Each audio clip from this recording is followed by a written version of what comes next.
Hello, I'm Dr. Jeffrey Barnes, and on behalf of CME Outfitters, I would like to welcome you to today's educational activity, Addressing Disparities in the Care of Patients with Non-Valvular Atrial Fibrillation. Today's program has been sponsored by an educational grant from Bristol Myers Squibb and Pfizer Alliance.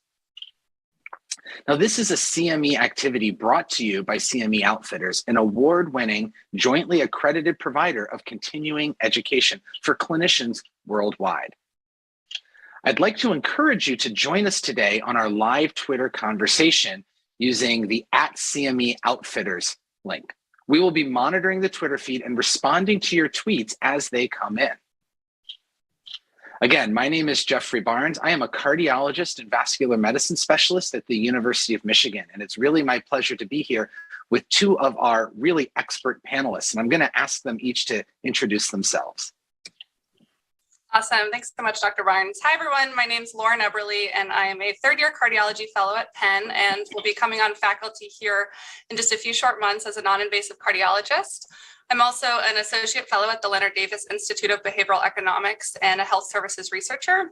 My research interests really focus on investigating inequities in cardiovascular care and outcomes with a focus on racial equity. So it's a true pleasure to be here with you guys today. So thanks so much for having me. Awesome. And my name is Utibe Essien. I'm an assistant professor of medicine at the University of Pittsburgh School of Medicine, and I study health disparities in cardiovascular disease with a special focus on atrial fibrillation. And it's really a pleasure to be here today. Well, Dr. Eberly, Dr. Essien, it is wonderful to have you guys here, and I really look forward to our discussion. So why don't we jump in with our first section and our first learning objective. At the end of this particular activity, our learners should be able to recognize the social determinants of health and their connections to disparities for care in patients who have non-valvular atrial fibrillation, with a particular focus on diverse and underserved populations. I think one way to help us get through this conversation and make it particularly salient will be to actually frame this around a case study. So I'd like to tell you about the case of Nima. Nima is a 76-year-old African-American woman who emigrated here to the United States from Equatorial Guinea about 15 years ago. Now, she speaks primarily Spanish, which is one of the predominant languages in her home country, and she has fairly rudimentary English language proficiency. She does have some family in the area. A niece lives about an hour away by bus, and she currently works in laundry services for a motel where she makes about $14 per day. Now, she lives alone, and in her community, it's a relatively high crime neighborhood. And because of that, she's often a little bit hesitant to get out and do a lot of exercise or activity. She also has fairly limited access to public transportation. Now, from a clinical perspective, she's been experiencing some mild dizziness on and off for the past 3 months or so. She's also had some fatigue and shortness of breath that's particularly prominent at the end of the day. However, she's been somewhat reluctant to seek care because she has fairly high copay costs associated with visiting doctors. Yet in discussing this with one of her coworkers, they strongly suggested that she go ahead and see a doctor just to explore what may or may not be going on. Now, I want to use Nima's case here to help us dive into a couple important topics. And as we get through the evening here, we're going to talk about a number of sometimes challenging and sometimes confusing topics. And so I want to make sure that we have a good understanding for exactly what these are. We're going to try and delve into the disparities of care that patients with atrial fibrillation have, especially around the goal of stroke prevention. We're going to try and understand what social determinants of health are and how they impact care for patients with atrial fibrillation, while also understanding what structural racism is and how implicit bias and structural racism are informing the way care is often being delivered. These are some really candid questions that we have to ask, and we're going to have some pretty frank answers. So I'm really grateful to have both Dr. Eberly and Dr. Essien to join me today.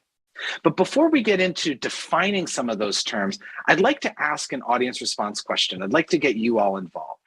So why don't you go ahead and help me answer here. Which of the following is a social determinant of health? Is it ancestry and inherited genetic factors? Is it any social intervention specifically tailored to an individual patient? Is it the neighborhood and the built environment in which people live? Is it targeted small-scale social mediation? Or are you not sure, and that's why you're here with us this evening? So why don't you go ahead and log in your answer. We'll give you a couple seconds.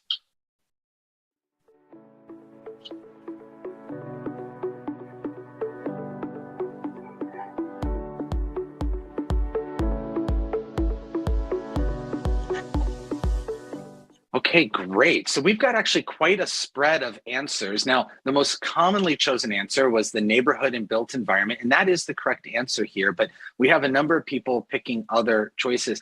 Dr. Essien, I might pitch this to you, and we're going to go into more depth in just a few minutes, but at a high level, can you help us understand what are social determinants of health? How do you define that? Absolutely. So, this is a new important part of our medical lexicon, often shared during medical school. This phrase was rarely ever used, at least for me. I imagine both of you would feel the same, but there are a number of definitions out there, but this is one that we like to use from the World Health Organization, which describes the social determinants of health as the conditions in which people are born, grow, work, live, and age, and this kind of wider set of forces and systems that end up shaping those conditions. And these are conditions of daily life, such as economic policies and systems, developmental agendas, social norms, social policies, and political systems. So kind of some of those are being reflected in this figure here, and we'll continue to dive into those in this talk. Yeah, exactly. We're going to get into some more of the details here, but I think some of the other terms that people often hear in this space that maybe they don't fully understand exactly what they mean, we should spend a couple minutes defining. Dr. Eberle, I'd like to turn to you. When people talk about the term health equity, what does that mean to you, and how should we be thinking about that phrase? Yeah, thanks so much, Dr. Barnes. Just as you mentioned, I think, this can be complex, and I think it's really important for us to really have some shared definitions and shared vocabulary to talk about some of these complex topics, just to make sure we're on the same page. So health equity is simply for every patient, every person to have the opportunity to achieve their full health potential. And if you go to the next slide, to achieve health equity, this really requires us first to acknowledge, then really work to understand, and then work to rectify historic and ongoing injustices in order to eliminate health inequities. And to that same point, we really need to understand the difference between equality versus equity. And this is a great picture that I'm sure some of you have seen before. But equality, as shown on the left, means that every person or every group is given the same treatment or resources. However, as you can see on the picture on the left, although every person is given the same resources, in this case, the same height box, some people are still excluded. And you can see that some people still can't see over the fence and they can't see the baseball game. And therefore, there's not an equal outcome for everyone. This is in contrast to equity, which is shown on the right. And equity really acknowledges that everyone is starting from a different starting point. Groups of people, particularly those who have been systemically marginalized by systems and structures of oppression, are starting from a different starting point. They're starting with different levels of disadvantage. And so equity is going to really strive to give every person, every group, the resources that they need to achieve that same outcome. So as you can see on the right, there's different box heights given so that everyone, ends up on the same level. Everyone can see over the fence, everyone can see the game, and everyone can participate. And this is really important as we, think forward and we discuss today, because this really shows us why colorblind and genderblind approaches often really don't work, because giving everyone just the same box height, the same treatment, really doesn't achieve the same outcome, because people are starting at different starting points. So really, we have to be intentional to really prioritize those who have been marginalized by our healthcare system. And we really can't enjoy equality until we first ensure equity and get everyone to that same final outcome. This is another really important definition that I think is important just to distinguish. So inequities versus health disparities. They're often used interchangeably, although they are different. So disparities are differences in health outcomes between groups within a population, whereas health inequities are differences in health outcomes that are usually systematic, they're avoidable or unjust. And for example, we know that women have higher rates of breast cancer than men. That's a disparity. And I think most of us would say that's not particularly unjust. But when we look at, for example, the overwhelming burden of cardiovascular disease, the worse cardiovascular disease outcomes among the Black population in the US, that is an inequity because it is unjust. You know, that's really helpful to go through and define some of these terms. And, you know, I don't know about the two of you, but I can remember when I was a kid, you know, my mom would always talk about being equal and fair to me and my siblings, right? If one of us got a toy, then we all got a toy or this or that. And I think sometimes it's hard for us to shift our frame of reference when we think equal is good for all. And that sort of should be our goal, to say, no, we really need to think about what people need to get them to the same ending point. And I wonder, Dr. Essien, if I could turn to you, when somebody says, you know, my goal is to make sure that everyone gets the same thing because equal is sort of fair, how do you shift that conversation slightly to help them understand that difference between equity and equality? Do you have sort of phrases or things you often use? Great question. I think one of the important points to think about here is really bringing in the historical perspective and thinking about, you know, years, decades for certain communities who have been left out of that conversation. You know, who has had access to, whether we're talking about access to the baseball game or in our conversation today, access to medications that are life-saving, based on the color of their skin, based on their income, based on their sex or gender, et cetera. And I think when we bring in that historical perspective, folks kind of have a little bit more of an aha moment.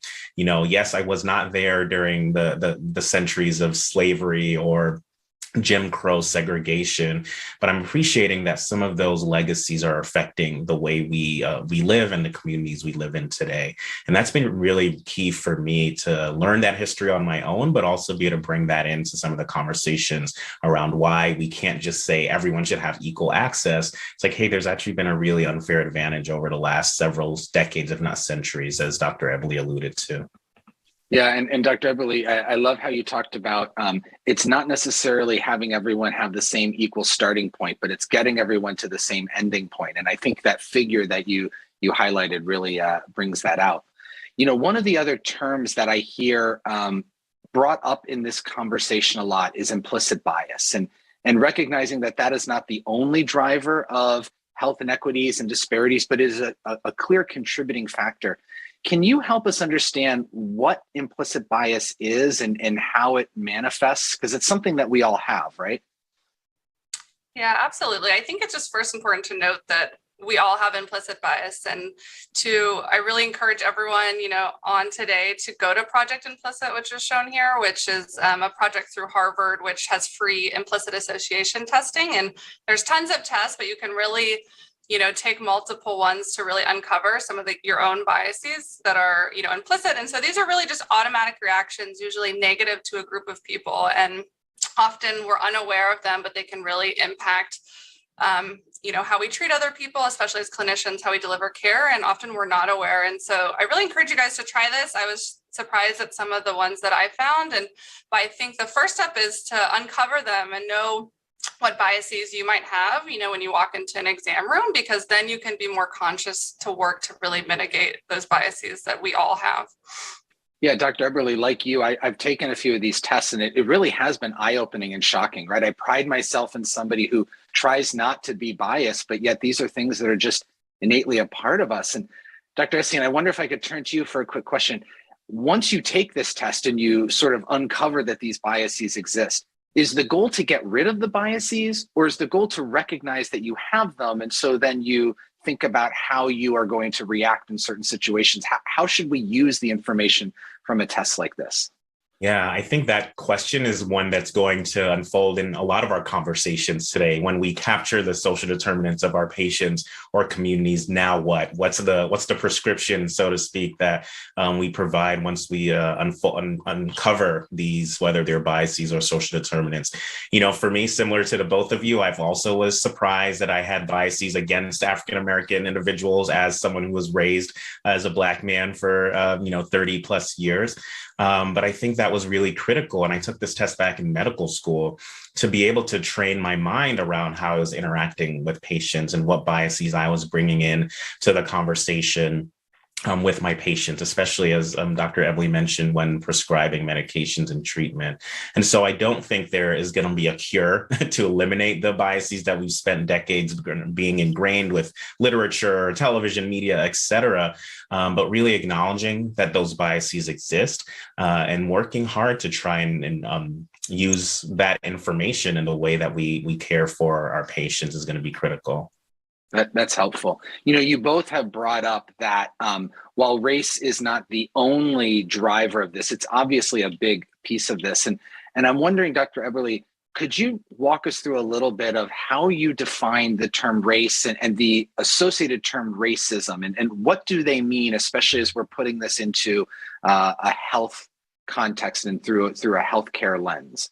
Yeah, great. So I think there's so many important takeaway points from today, but I think one hope of mine personally is if everyone could leave here today, feeling comfortable defining race, because I think so often it's misused. I like to use the definition from Dr. Kamara Jones, who's really a revolutionary in this space. She's the former president of the APHA, and this is the definition that I use, and it really defines race as a social construct. It is a social classification based on how one looks, or what we call phenotype. And it governs the distribution of risks and opportunities in our race-conscious society. And race itself has meaning due to socio-political factors, not biological factors. And race really itself captures the impact of racism rather than innate biologic differences. And that's a really important distinction, because this is as opposed to ancestry, which does have a genetic basis and does have a biologic basis, where race does not. And then racism itself, this is also from Dr. Kamara Jones, is a system of structuring opportunity and assigning value, again, based on how someone looks, or what we so call race. Number one, I think we focus on this a lot, as we should, but it unfairly disadvantages one group of people. But it's also important to acknowledge that it also unfairly advantages other individuals and communities. And most importantly, it affects everyone, because it really saps the strength of the whole society through the waste of human resources. That's why really we all stand to benefit from efforts to address and dismantle racism. So you've talked a little bit about race and obviously racism, but my understanding, and I'm really curious to learn more from the both of you, is that racism isn't a single thing. It exists in many different forms. And I think that's what this slide is really trying to get at, is there's some of the overt or interpersonal racism that we see very visibly. That's what's on the news. That's often what's highlighted. But it seems like there's probably a lot more that's there. Dr. Eberle, do you want to sort of walk us through a little bit about how you think about the different elements of racism as they are existing in our society? Yeah, just as you said, there are definitely different levels of racism. And the first, interpersonal racism, just as you mentioned, is usually the most overt. It's the most perceptible oftentimes. And that's really, between individuals. And I think that's often what people first, think about, or what comes to mind when they think about racism. And then, structural racism is a term that also is being used more and more often nowadays. And what it really is just simply differential access to goods, services, and opportunities of society based on race. And I think by defining it like that, I think people are much more comfortable using this term. There's oftentimes a lot of hesitancy to kind of name racism as a major driver of health inequities. But if we really define it as differential access to goods, services, and opportunities, as we'll talk about, we know that that is true in our country. And I think it allows for a more productive conversation. And oftentimes when we're trying to unpack inequities in care, a lot of times we aren't talking about interpersonal racism and really focusing on, those are structural elements that really need to be addressed. I think can also help people kind of dive deeper into the conversation and really move forward. And Dr. Essien, I wonder if I could turn to you for a quick minute. The figures that we see on TV or we read about in the news, they often highlight more the interpersonal racism. I'm wondering, as a healthcare professional, as we think about the healthcare system, are there some bigger general examples of how you see systemic racism maybe manifesting? And I know we're going to get into some of these here in our case, but are there just some big general groups or categories that maybe you could highlight for us to help us think through this over the next hour? Absolutely. I think one critical example we can kind of hone in on is around insurance access. So we know that over the last decade, for example, there have been policies put in place to really increase insurance. Over, tens of millions of individuals were able to get new insurance access through the Affordable Care Act. But we know, unfortunately, that there's still 30 million individuals who are uninsured. And right now in our country, those individuals tend to be more likely to be African-American or Hispanic. And that's not because these individuals just don't want healthcare or don't live in the same country. And states who have been able to provide the Affordable Care Act provisions. But a lot of that is because in our country, employment really is a big driver of healthcare access and in turn, health insurance. And so individuals who are more likely to be employed are also less likely to be African-American and Hispanic due to some of the disparities in employment that we've seen. And that gap is also related to the disparities in education that we've seen. Again, no fault of many individuals, but due to decades of segregated schools, poorly funded public education, et cetera. And so as we go from health insurance over here all the way back to K through 12 education, I think that's where we start to see the systems playing out. It's not just one person at the healthcare.gov who has a bias towards individuals. It's not just one employer who has a bias towards who they're employing, not just one educator, but it's really the systems in place within our country that end up having these health insurance disparities that ultimately result in healthcare and on poor healthcare access for certain communities. I think that's one critical example here for us. And again, we're going to dive into it as we talk about some of these other social determinants of health. Well, that's really helpful. And I appreciate both of you taking the time to help us walk through and really understand some of the language and the definitions, because it's helpful to have that framework as we think then about how these social determinants of health really do impact care for patients, and in particular here, care for patients with atrial fibrillation. So I want to move us to our next section here. And this is where we're going to look at how we assess those social determinants of health and maybe think a little bit about how some of those implicit biases that we talked about from those tests we all have done, how they maybe influence the way screening and risk stratification and whatnot are enacted for patients with atrial fibrillation. So let's go back to our case. Remember Nima, she was the lady who had been having some of that lightheadedness and dyspnea. And so as we mentioned, her coworker encouraged her to go ahead and get evaluated. So she actually goes ahead, takes this bus ride, goes to visit a doctor, and really asks the doctor about her dizziness and fatigue. Now, the physician, like me, doesn't speak Spanish very well, and so chose to keep the English conversation really short and simple as a way to try and compensate for Nima's more limited English language proficiency. On exam, Nima ended up having a normal blood pressure, pulse rate was pretty normal, heart sounds all sounded pretty normal. And so the physician recommended that Nima eat more nutritious meals and drink more water and think about getting some exercise by walking before or after work as different ways to try and address some of her symptoms. So Dr. Essien, I'd like to turn back to you, and you've talked a little bit, you helped us define social determinants of health. Help us take a deeper dive into this, in particular, how social determinants of health really are manifesting in the space of atrial fibrillation diagnosis and management. Absolutely. So, we started the conversation giving definitions for social determinants, as well as for health equity and around race and ethnicity and racism. So I think that really is the focus, kind of as the top of this figure we have here that brings in all of the other social determinants. And the five that we're talking about in this section are race, ethnicity, financial resources, rurality and neighborhood, literacy, and social network. So we go into race and ethnicity. So how does that specifically really drive atrial fibrillation care? How does structural racism, bias and discrimination, poor access to specialty care? So is Nima more or less likely to be referred to a cardiologist with like Dr. Barnes and Dr. Eberle for her symptoms versus a different type of patient? And some of the understudied pathophysiology, who is more likely because of genetic ancestry, because of biological differences, to have worse outcomes with atrial fibrillation? That's where race and ethnicity start to play a role. So what about the other social determinants? What about financial resources, for example? And again, how does that influence atrial fibrillation? We see that healthcare related costs. Again, we already saw how Nima was worried about her copayment potentially driving and influence her decision to show up to the doctor. And then we think about unequal or inadequate access to healthcare and medical treatment. Again, where you receive your care in several diseases, not just in atrial fibrillation, can ultimately determine what type of care you receive. And that where really does depend on the type of neighborhood you live in, how much money you're able to afford for rent, et cetera.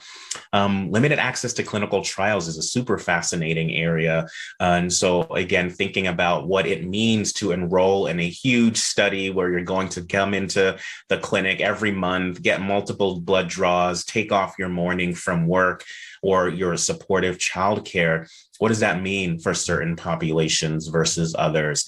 And how finances and access to finances really influence myriad risk factors, clinical risk factors, such as the ones that drive atrial fibrillation incidence, but also outcomes. So that's really what we think about when we bring up financial resources. And what about when we move to rurality and neighborhood? When we think about neighborhood, one of the studies that we have done is showing how the very neighborhood you live in actually influences whether you are more likely to have a stroke with atrial fibrillation or not due to pollution. And so neighborhoods with high levels of pollution result in individuals with higher level of stroke. And that's something that, again, we can't provide a prescription for. We prescribe you to live in a less polluted neighborhood. But these are some of the factors that we want to start thinking about as we start to think about how we can advocate for our patients and communities.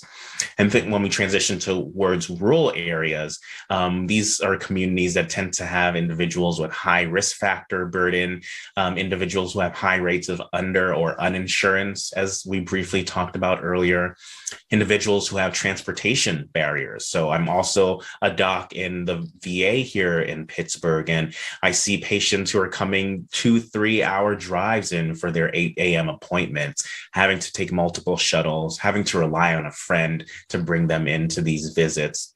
And that's just something that many individuals aren't able to, a decision many individuals aren't able to make on a regular basis. So again, thinking about how these communities and how these decisions these communities have to make in terms of accessing care, and then thinking about who they can actually access within those communities as well. Health literacy, Dr. Barnes mentioned his kind of limited challenges in speaking Spanish, myself included.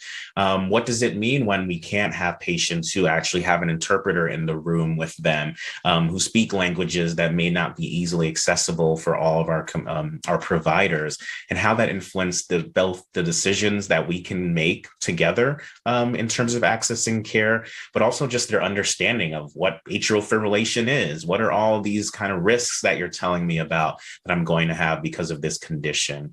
And then when we actually do get to prescribe the medications, how should I take this medication when I'm supposed to get blood draws because of this medication that I'm on? Just the real confluence of challenges is for anyone, but especially for folks who have limited health literacy. And lastly, thinking about social networks. I think this is an area that really has a lot of opportunity to grow in. Who are the support systems that you have around managing this really chronic and complicated condition? How connected are you to those individuals? What is the integration like within your communities? Who are the caregivers that you have to help support you? And as we move towards a more digital age in treating atrial fibrillation, what are some of those tools that we can use to start to access our patients perhaps a little bit quicker than we are able to when we don't have that to have them come into our clinic or our offices every single day. So again, this is a broad scope around some of the social determinants of atrial fibrillation, more of which we'll get onto as we move forward. But I hope it's a helpful overview for folks who are thinking about how the social determinants actually intersect with this condition. Yeah, I think this was really helpful. And it seems like this is both specific to atrial fibrillation, as you highlighted, but many of these elements really apply to a broad span of health conditions, right? And these same issues are present, whether we're talking about atrial fibrillation or coronary disease, heart failure, diabetes, you name it, right? These are sort of the underpinnings. And I'm wondering, Dr. Essien, from your perspective, are there things here that really jump out to you? So for an atrial fibrillation patient, like if you had to hone in on one or two, do they sort of jump out, or are these just all equally important and we have to think about how they all interplay? Yeah, I think absolutely need to think about all of them together. The two that really stand out for me, again, a bit biased because of my research, but I think there's still so much room to explore around this issue around race and ethnicity.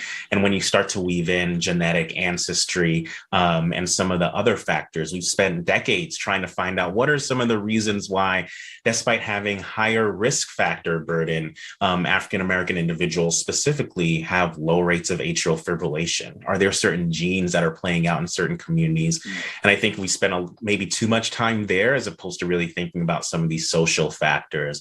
And I think my second point here is that financial resources point. When an individual is having to pay anywhere from $200 to $300 for their prescriptions for one type of prescription just for stroke prevention, much less the other medications if they may have diabetes, obesity, heart failure, which is really increasing in patients with AFib. What does that look like at the end of the month when they're having to make those decisions between paying rent, paying for food, paying for childcare, or paying for their meds? So those are the two that really stand out for me. And I'd love to hear what perhaps Dr. Eberle is thinking as well. Yeah, Dr. Eberle, I'm curious to know which of these stand out for you when you think particularly about a patient with atrial fibrillation and trying to just even explain what it is or how we diagnose it. And anything stand out? Yeah, great. Thank you, Dr. Essien. It's just so nicely outlined there. I think I totally agree that the intersectionality of all of these is really important, and it's really hard to pick out one. And I think they're so intertwined.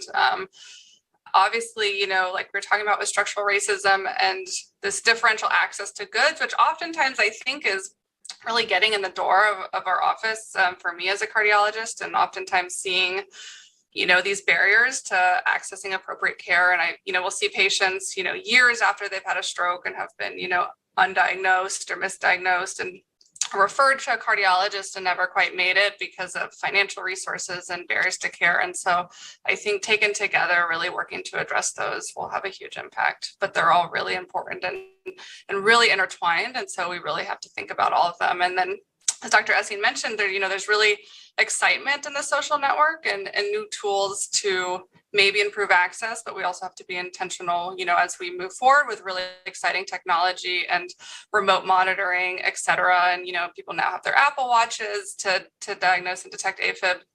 We really have to pause, and say, are we helping or hurting in terms of an equity standpoint? And how can we use some of these tools to really lessen inequities and make sure we're not actually perpetuating them? Well, this has been great discussion. Let's come back to our case of Nima and think a little bit about that framework that Dr. Essien put out there for us. So Nima follows the physician's instructions, tries to improve her diet, but she doesn't have ample access to fresh, nutritious foods in her area. She's uncomfortable walking through her neighborhood alone, and we talked about how it's an area where crime is certainly a concern. She does try to do some exercise going up and down the halls and stairs, and of course, where she works at a motel is a very physically taxing job, and so she's often getting some exercise there. But despite all of these efforts, she continues to have these intermittent dizzy spells, and actually now is even having some episodes where she can feel her heart racing. So I want to turn to our next audience response question here. And as we think about the most recent United States Preventative Services Task Force, the USPSTF, their recommendations on screening for asymptomatic atrial fibrillation, which of these statements is correct? Do they say that all patients, all folks 50 and over should be screened for AFib? Or do they say only folks 65 and over should be screened for AFib? Do they state that the evidence for screening asymptomatic individuals for AFib is lacking? Do they comment that the benefits of screening outweigh the risks in asymptomatic patients over the age of 45? Or, hey, I'm not sure, show me the answer and let's jump into it. So I'll give you guys a few seconds to answer this question.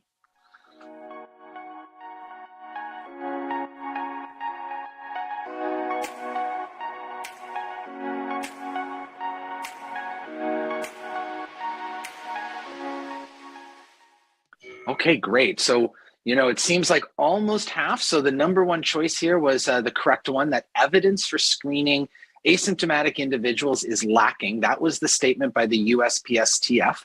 But we did have some folks answering a few of the other responses. Let's dive into this a little bit.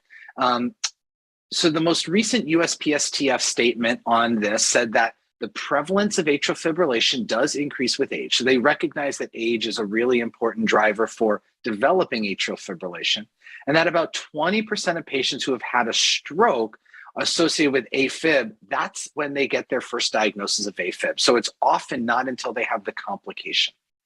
They also talk about folks 50 and older who have a diagnosis of AFib without a history of stroke. And that's really the group that they were trying to address in this particular statement.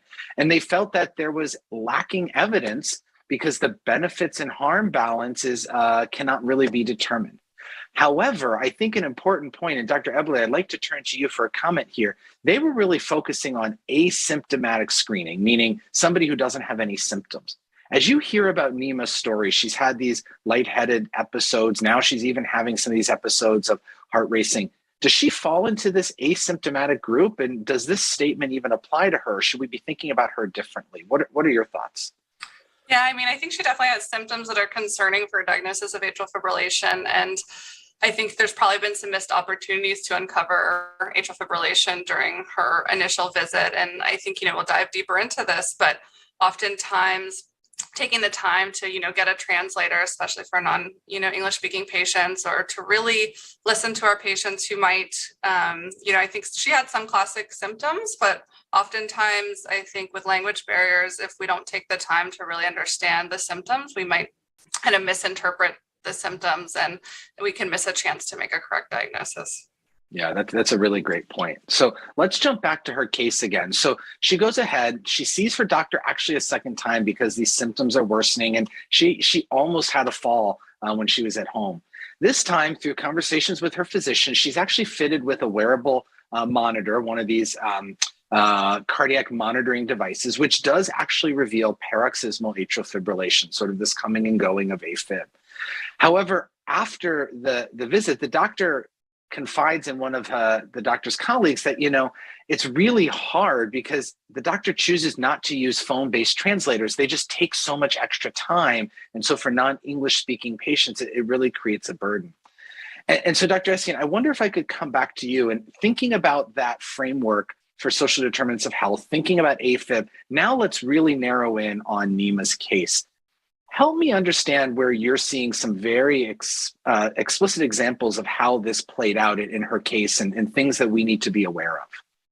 Absolutely. So again, this is a perfect case to kind of unpack these social determinants. The big one just came up from our physician colleague here about the language barriers. I spent time in a community health center that was largely Spanish speaking, 50 to 90%, depending on your panel. And though I had enough of a Spanish speaking background where some of my patients were like, we don't need the interpreter, let's just do this thing together.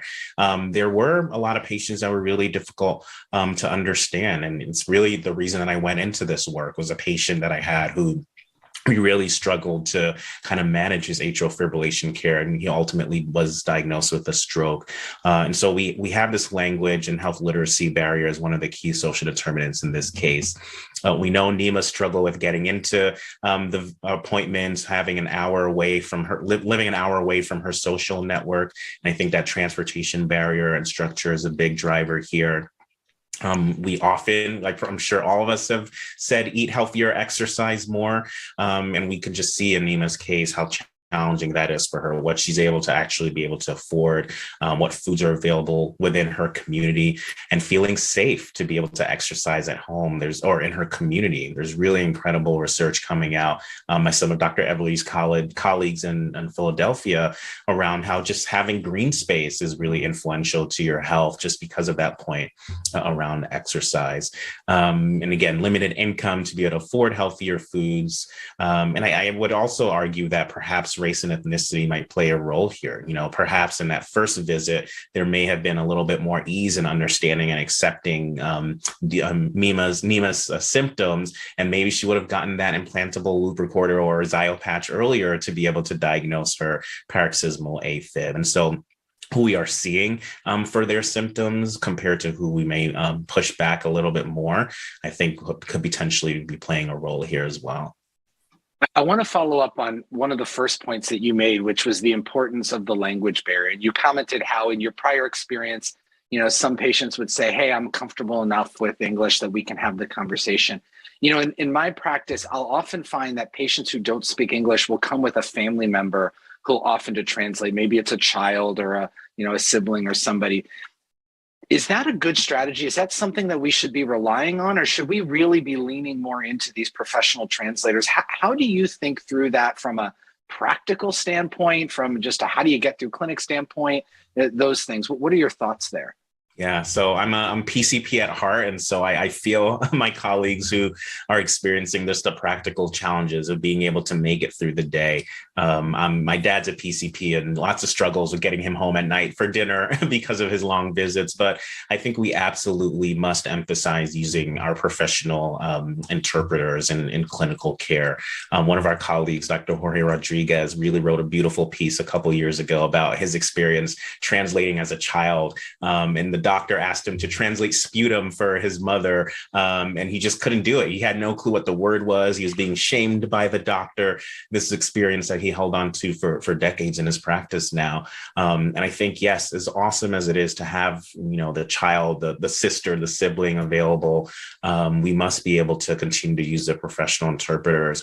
And again, practically, I think that's really making sure they are available in all of our sites, having the reimbursement that we need to make so that interpreters are being reimbursed both at the hospital and the clinical level, because our community, our nation is changing, and the language as being spoken in the hospital is not always going to be the language of our providers, especially as we see some of the differences in who's taking care of our patients versus what our population looks like.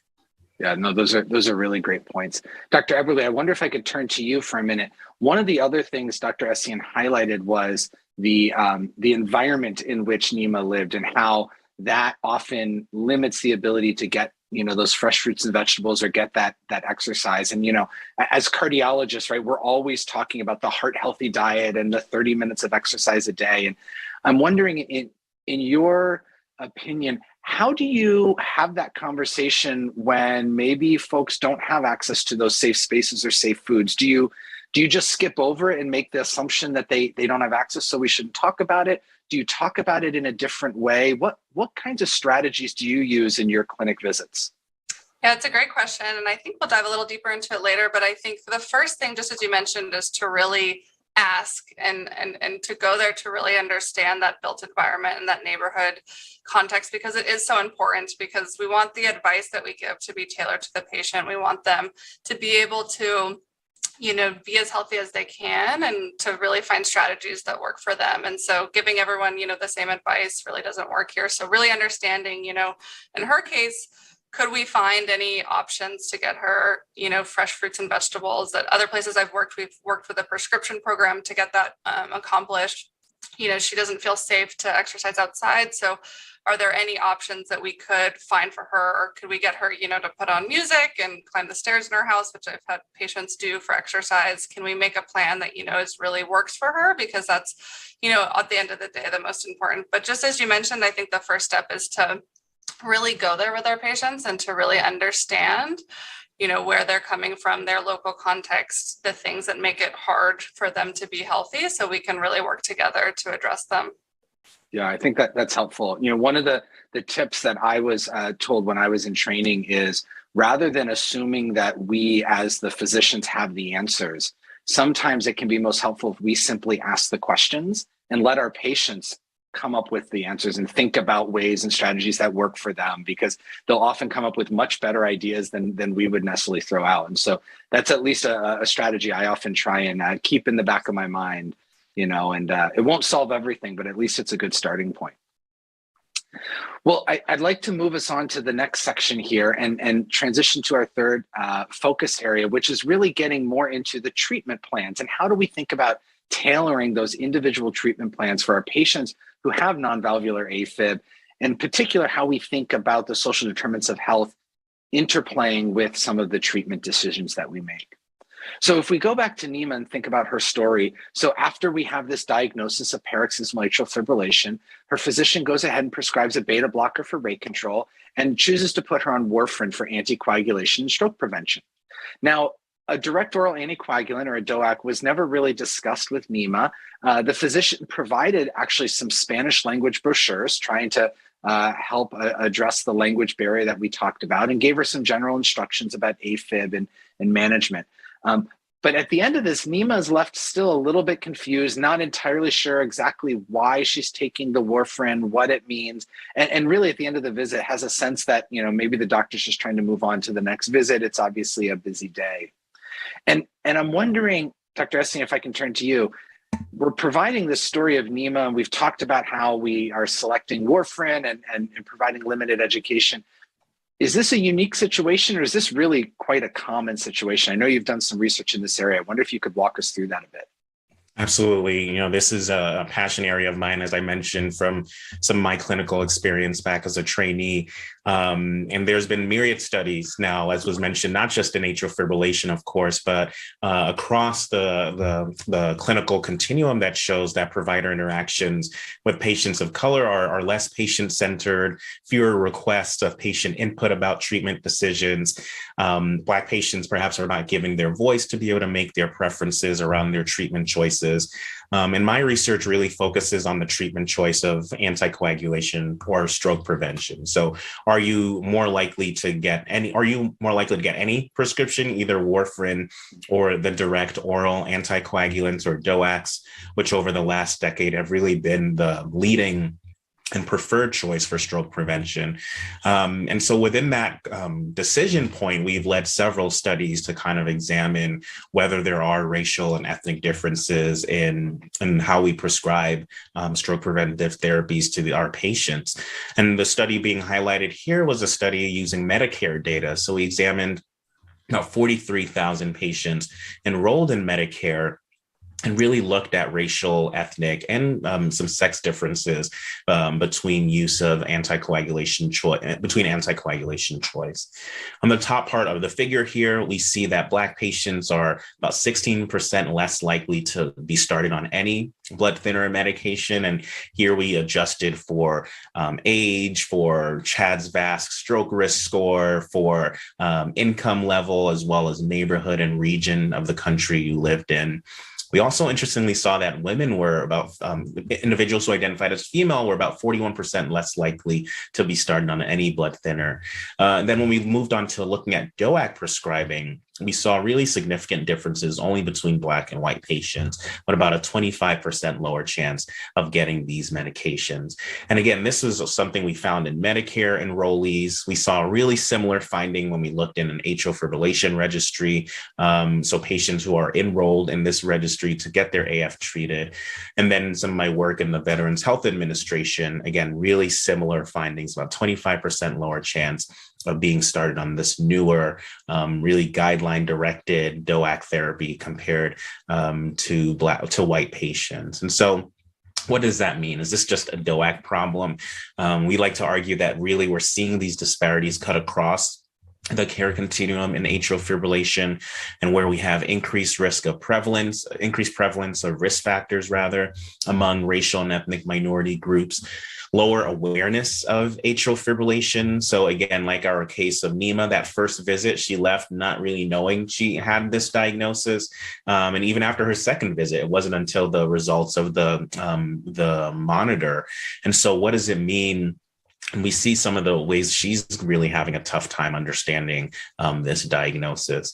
We see differential access to treatment, as well as we shared about in anticoagulation. And I'd love to hear from my colleague around what we're seeing around antiarrhythmic therapies as well. And again, unfortunately, this is resulting in higher rates of complications. And unfortunately, prior work has shown that Black patients specifically have 2 times higher rates of stroke, 2 times higher rates of death when diagnosed with atrial fibrillation. And so that is such a shocking and concerning number that we must do something to fix that. Yeah, you brought up, obviously, there's a lot of focus, and you've led a lot of this work on anticoagulant prescribing, and it's so important that we try and prevent stroke for patients with AFib. But Dr. Eberle, I want to turn to you. This is not just an issue around anticoagulant prescribing or which anticoagulant they get. Could you walk us through some of the work you've done and sort of some of the other therapeutic spaces for AFib? Yeah, absolutely. I think, anecdotally, we were seeing as a group, a lot of inequities, it seemed, in referral for antiarrhythmics and specifically for catheter ablation. So this study really was born out of that to really further investigate if there were, in fact, inequities present in rhythm control strategies and catheter ablation, and especially with ESTAF net4 and a lot of the more recent data that has shown such a benefit for early rhythm control. We really wanted to better understand, who is getting treated with rhythm control and who is ultimately getting catheter ablation therapies for their AF. So this was one study that our group did, and this was only on patients with new or incident paroxysmal atrial fibrillation. And importantly for the study, we used Optum Datamart. And for those of you who aren't familiar, this is a large administrative claims database of those with commercial health insurance, in this case, United Healthcare and Medicare Advantage. And therefore, this database is 100% commercially insured. And I think that's just important to note because insurance, as Dr. Essien mentioned, plays a huge role in inequities, but often inequities in care are blamed solely based on insurance, and that's definitely not always fully responsible. And so to try to eliminate some of that confounding by insurance, we looked at a population that was 100% commercially insured. And we looked at just over 100,000 patients, as I mentioned, with new onset paroxysmal atrial fibrillation. And we looked at over time, what were the rates of antiarrhythmic drug use and catheter ablation. And as you can see on the left, rates, have increased over time. For ablation, they've increased from about 2% to 4%.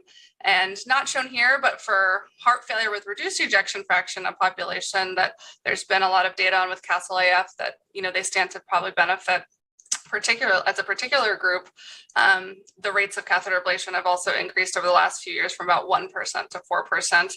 But as you can see on the right, the rates of catheter ablation for new onset atrial fibrillation are lowest among Black and Hispanic patients. And that was similar results in our HFrEF population, who, as I mentioned, the data would suggest a benefit the most in that population.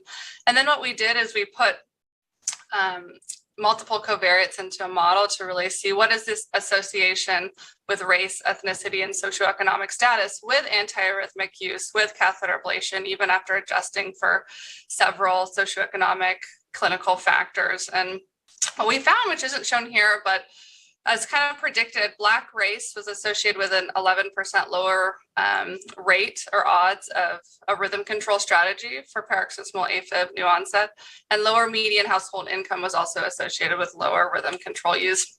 And that was when adjusted for numerous factors, which included not only measures of socioeconomic status among Black patients, but also seeing a cardiologist and interaction with a cardiologist as well.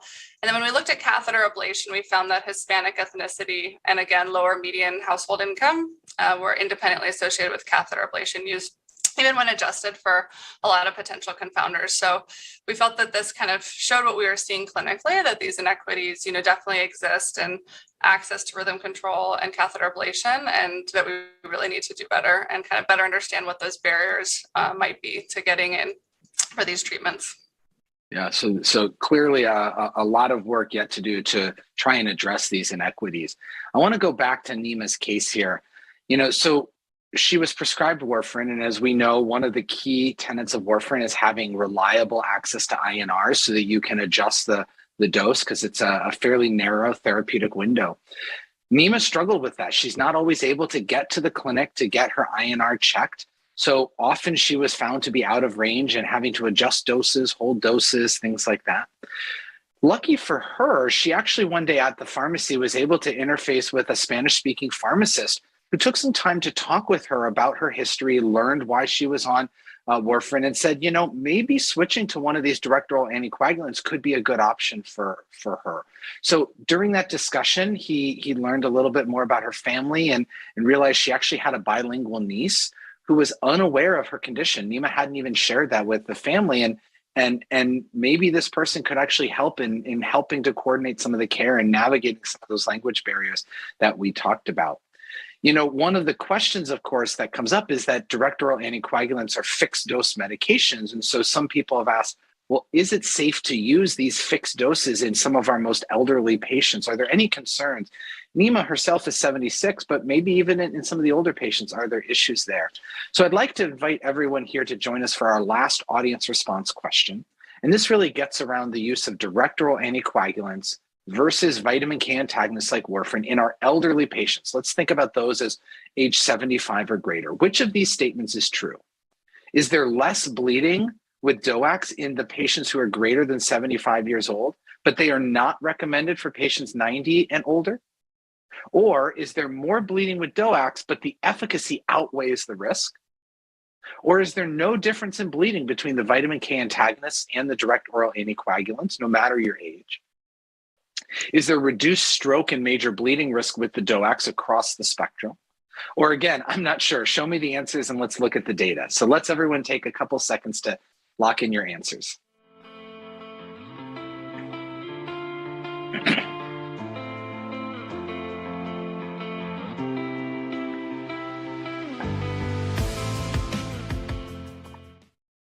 Okay, great. So it seems like the largest group of folks chose the right answer, which is reduced stroke and major bleeding with DOACs as compared to VKAs, even in those patients who are elderly.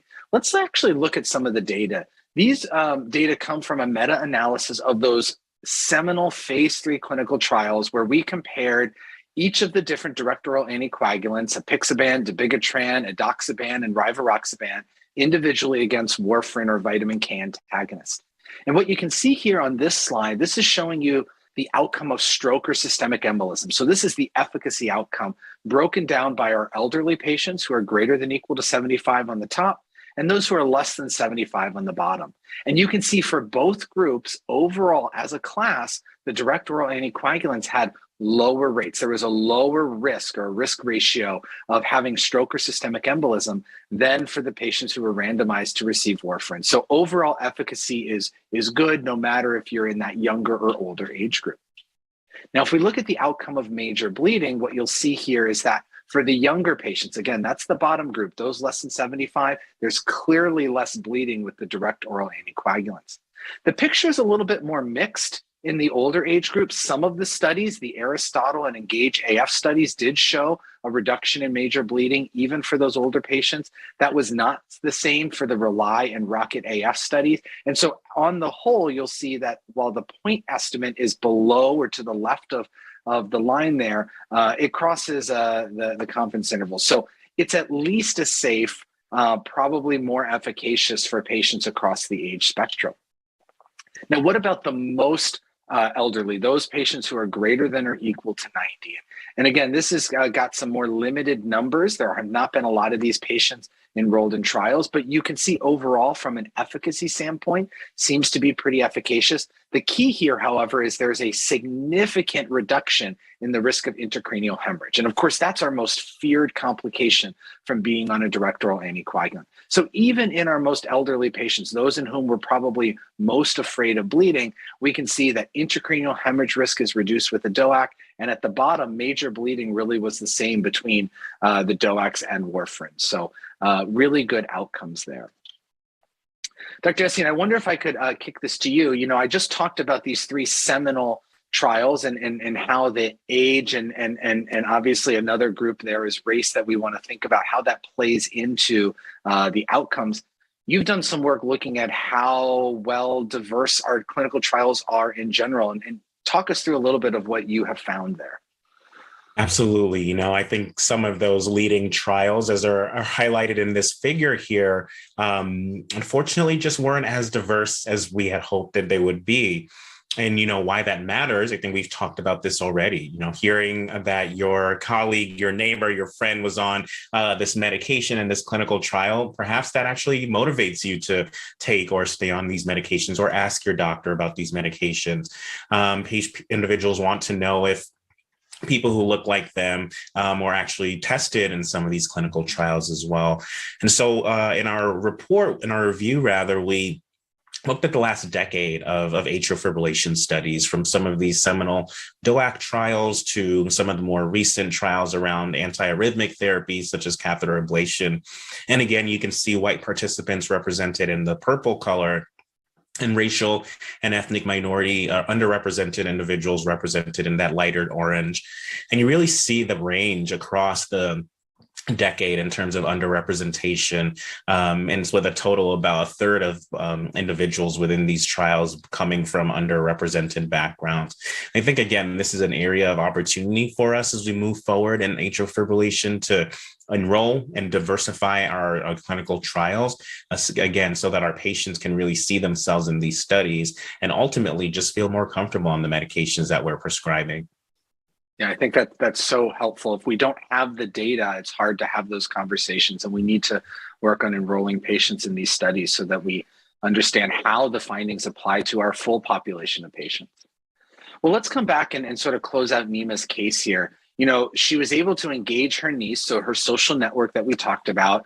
She thankfully was able to leverage this pharmacist who spent some time in helping her understand her different options, and actually made a shared decision discussion with her physician to switch from warfarin over to a direct oral anticoagulant. It just addressed a number of barriers and issues that she was having.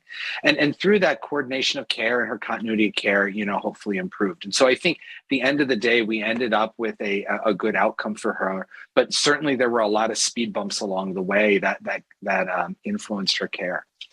You know, Dr. Eberle, I wonder if I could turn to you. We often talk about the issues of social determinants of health, but practically speaking, as physicians, as nurses, pharmacists, healthcare workers, how do we start to explore these social determinants of health? What are the kinds of questions that you tend to use in clinic when you want to understand what barriers patients may be having and how these social determinants of health are influencing the care that you're trying to provide for them? Yeah, it's such a great question. And I know it can be really difficult to talk about, but it's so important. And I've really taken some framework from the Southern Jamaica Plain Health Center, which is a health center associated with Brigham and Women's in Boston. And they've done some amazing work that they call Liberate the Exam Room, which is really trying to get at a lot of these issues, and especially, you know, issues around perceived discrimination in healthcare, which is so important as well. And so with their framework, I often will ask, you know, I don't want to assume anything about your identities. Can you tell me, you know, how you identify racially, ethnically, culturally? And I'll ask my patients, what are their pronouns? And then I try to normalize it and say, you know, many of my patients experience racism or discrimination in their healthcare. Are there any experiences that you've experienced you would like to share, or anything that you think would be helpful for me to know as I care for you? I also really like to ask, you know, what has been your experience interacting with the health system so far?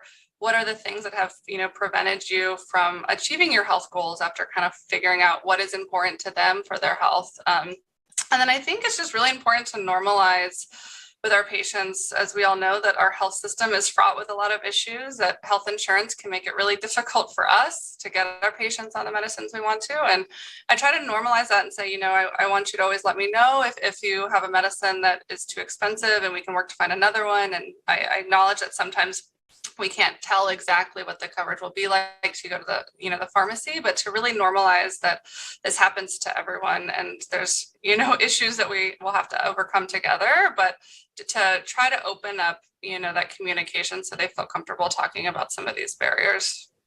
Yeah, no, that's really helpful. And I know there are some systems that actually use standard forms or questionnaires. And Dr. Essien, I wonder, is this something that you have seen used? I don't know if this is used in your clinics or not. What are your thoughts on sort of having these standard forms that patients fill out before they come into the clinic? And if you're at a system that uses it, how might you integrate it into your clinic visit? Absolutely. I think this is a great example. On the screen here, we had a similar one to what Dr. Eberle used, during residency and our residency across the town in Boston. And now I'm working in the VA, as I mentioned, and this is similar to the one that we offer all of our veterans. And so annually, some of these questions are being asked. And I think what's been awesome about working in the VA is that it doesn't have to be asked by the physician or the advanced practice practitioner. These are baked into our systems of care. And so whether it's the person who's screening the patient before they come into the room, getting the blood pressure, getting the vitals, and also getting these social determinants of health questions answered while they're waiting in the waiting room. I think that's so helpful so that we can, again, normalize some of this process. Hey, we're getting your weight, you're getting your height, and you're getting your SDOH screen. But really, I think the question is, okay, what do we do with that information moving forward? And more, we're seeing individuals like us who are researchers in this space, but also we're seeing some of the folks who are in the operations and administrative side really using some of the data that they're finding to create electronic medical record templates to be able to forward patients over to a social worker within our clinic, or the community that supports housing, or communities that support issues around food and security. So really weaving all of that into our clinical spaces. And again, in certain institutions and certain practices, that can be really challenging. But I'm hopeful that questionnaires like the one we have on our screen here start to provide those of us who may not have some of those wraparound services within our clinical spaces, just start to ask the questions, and we never know what information we'll get. That's great advice. Thanks for sharing. Well, I want to wrap up the presentation portion of this session, and before we move on to the Q&A, I want to review some SMART goals, some really specific, measurable, achievable things that we all as healthcare providers can do to try and help address some of these social determinants of health. First is reflect on your own practice and think about some of your own implicit biases. Go ahead and take some of those tests at the website there. I think that just recognizing them is an important first step here. And then engage in some shared decision-making with patients while integrating some of these social determinants of health factors into that conversation, and be open and direct and being able to ask questions about this and how these determinants really influence some of their opportunities in their healthcare delivery. Think about following guidelines, especially as we think about when we should be screening and how we should be diagnosing atrial fibrillation. And of course, as we've seen, think about the evidence base and the guideline-directed therapies for atrial fibrillation, such as using direct oral anticoagulants as our first-line therapy, really across the entire age spectrum for patients who require stroke prevention and atrial fibrillation. So I want to now move. We have about 20 minutes or so, and we're going to transition into our question and answer portion here. You can go ahead and submit your questions by selecting on the Ask Question tab. We have several of them in there already, and we're going to get through as many as we can. You can also go ahead and email us at questions@cmeoutfitters.com, or go ahead and tweet @CMEOutfitters, and we'll try and build those in as well. So I'm going to go ahead and move into some of our questions. And the first one, Dr. Essien, I'm going to direct to you because you've talked about this a bit. This really gets to the language barrier issue in the use of translators. And somebody here asked, okay, if I have access to a translator, whether it be a phone-based or an in-person, how do you use them in a way that doesn't slow down your clinic? You've got a busy clinic, you got a lot of people to see. What's the best way to use them and still be efficient? Do you have any tips or tricks you can share? Yeah, I think the first point is we need to use them. Just like we can't listen to on our cardiovascular exam without the stethoscope. I think we really need to normalize the fact that the interpreter is critical to our patient's care if we don't speak their primary language. That being said, I think just like we struggle in clicking through our various EHRs, we can really kind of optimize work with the interpreter, whether they're, making sure that they're on time and timely for our visits, making sure we're on time with our appointments as well. Really weaving in their conversation as they're explaining our question, we're typing up whatever we needed to type up from the prior question, and kind of making that process as fluid as possible. I know some clinics and communities around the country are starting to invest in scribes so that there is a little bit less of that typing while I'm asking, while I'm listening to the interpreter going on, and we can really focus on that dyad rather as we're speaking with our patients. But at the end of the day, this is really challenging. This is going to be a bit different from our usual practice, and it's going to take some time. But the long-term investment that we'll get from both our patient satisfaction and, more importantly, their positive health outcomes, I think outweighs some of the pains around time.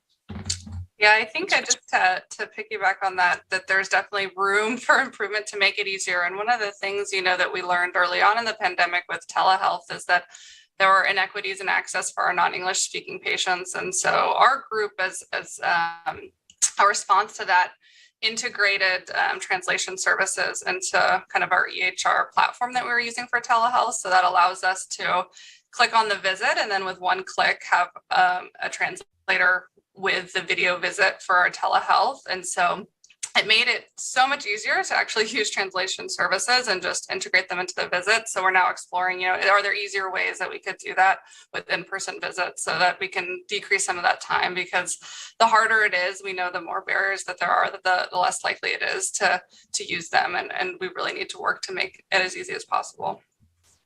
Yeah, Dr. Eberle, you talk about sort of integrating these services into the way care is delivered. And there's another question from somebody in the audience who asked actually about some of those social determinants of health questions that we showed. And in fact, that questionnaire, does it matter who's obtaining that data? Meaning, should it be a medical assistant or a nurse who's asking the question? Does it need to be maybe a form that a patient fills out on their own?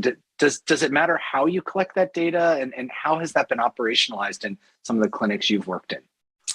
Yeah, I think the most important thing is, does the data get to you as a clinician to use it? I think oftentimes we give patients forms and they fill out and circle all these things. And then oftentimes we as the clinicians don't even, see the form. And so I think as long as, we're able to see the data, it could be flagged in a way that's effective so that we know, they're high risk because of this social determinant of health. It can be helpful to save time to have someone else do it. I know it's really hard. We're so pushed for time already with our visits, but I like to at least ask, the questions that I mentioned and basically because I think it helps try to build some trust with the patient. And a lot of our patients, especially from marginalized backgrounds, have understandably a lot of mistrust in the healthcare system, but to try to open up a conversation and I think that having at least, a question or two yourself as a clinician, if you have the time, which I know is hard, but I think it can be really helpful for establishing that relationship. So, in a few weeks, if they go to pick up a prescription and it's too expensive, that they do feel comfortable letting you know. Whereas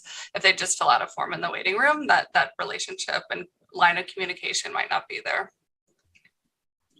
Dr. Essien, one of the questions that's come in has to do with sort of access to laboratory studies. So, in the case that we discussed, whether you were going to put her on warfarin or you're going to use a direct oral anticoagulant, there's at least some baseline labs and the periodic, maybe at least the annual lab that needs to get checked to make sure that things are being done safely. And can you talk a little bit about access to getting those lab studies, what barriers exist, and maybe different strategies that we can think of for patients who aren't always able to get labs as conveniently as maybe we would like?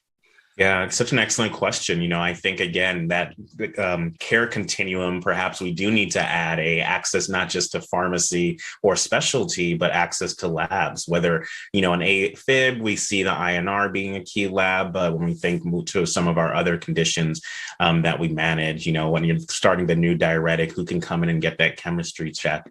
And so absolutely, I do think that we need to have that conversation. And I don't know if there's been enough written around racial disparities or ethnic disparities as socioeconomic status disparities and access to lab visits and how that influences treatment. But I think that that's definitely a welcome opportunity. Again, just thinking about the cascades of care and all the different places where there are opportunities for inequities really open themselves up to future research and, more importantly, future ways we can change the way we practice.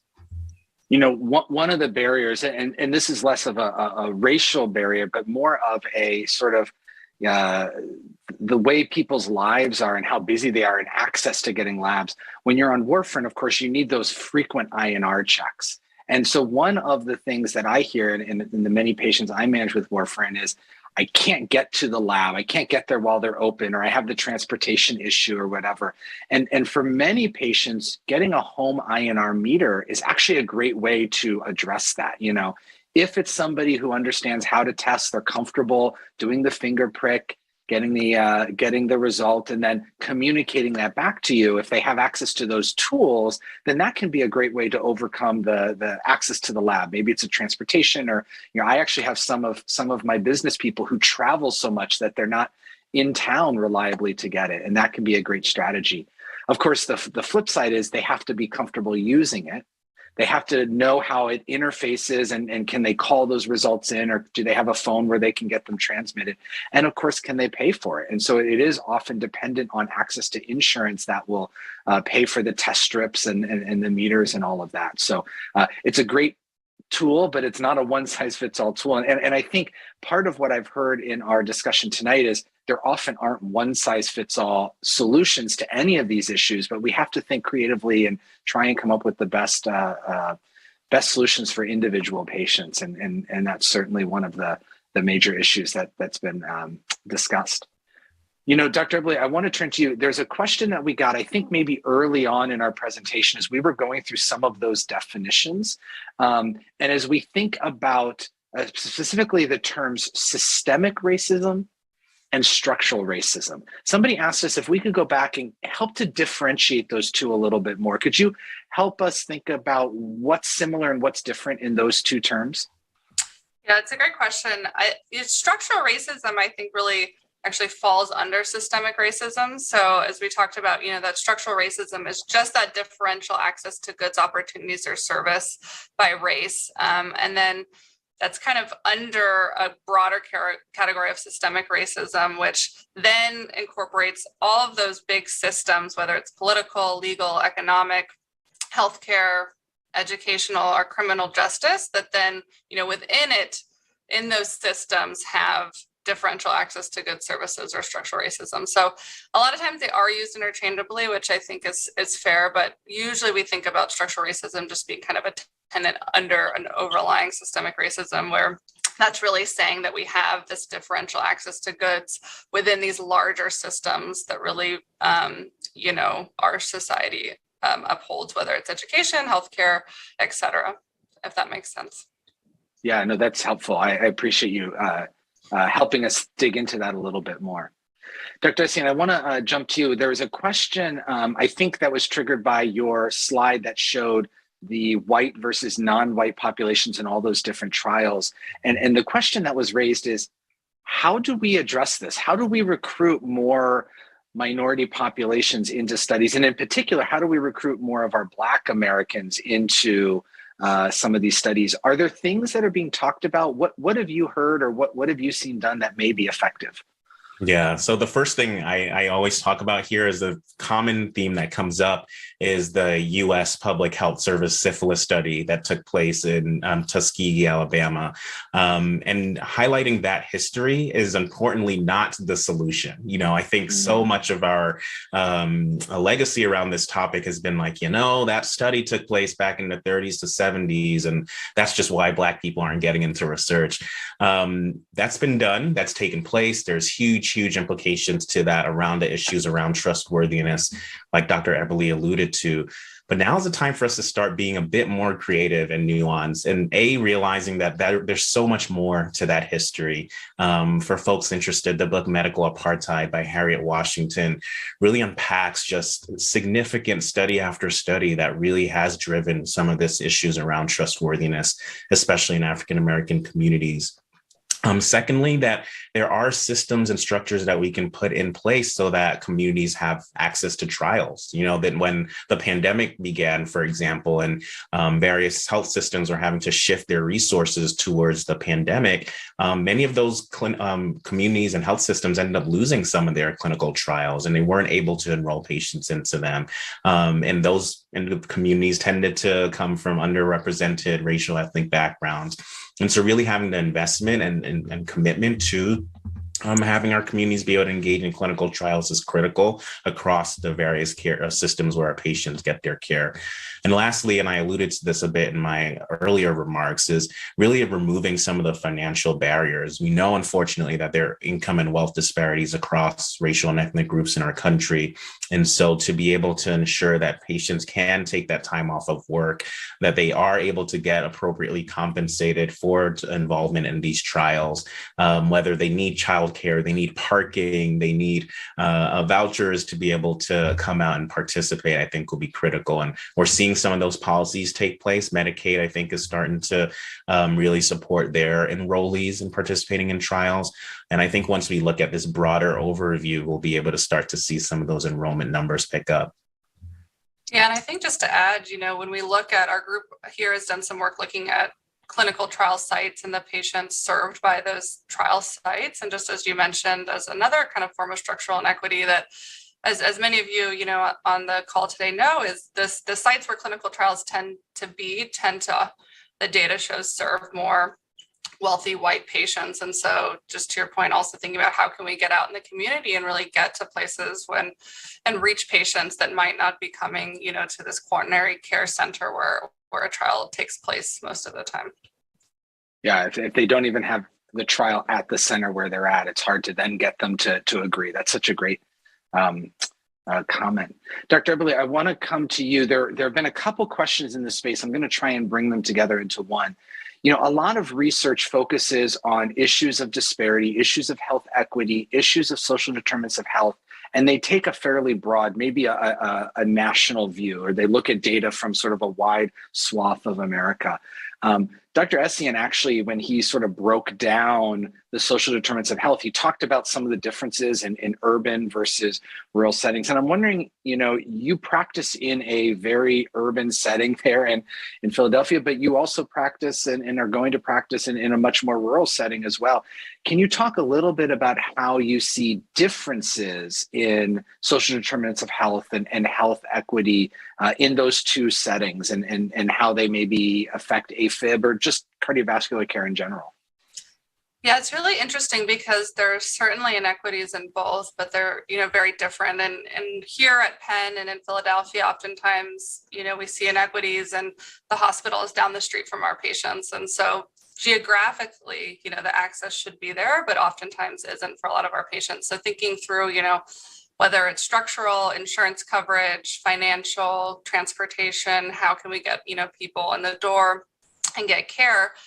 A lot of times those questions are different because the geographic proximity is not so much an issue, but still a lot of those barriers. And rurally, it's often a lot of inequities as well, but confronted with access issues as well, but oftentimes a little bit more of, where is the nearest place for care? How do we get patients there? Can we engage, with telehealth or digital health solutions to still get care? And so to your point, I think it's really important to think about these differently and not take kind of a blanket approach. And when we think about inequities and really understand what the drivers are in terms of barriers to access to really appropriately target solutions, because they're really stark inequities, but they are so different when we look at, all different places, whether it's urban and rural, whether it's, different groups or not.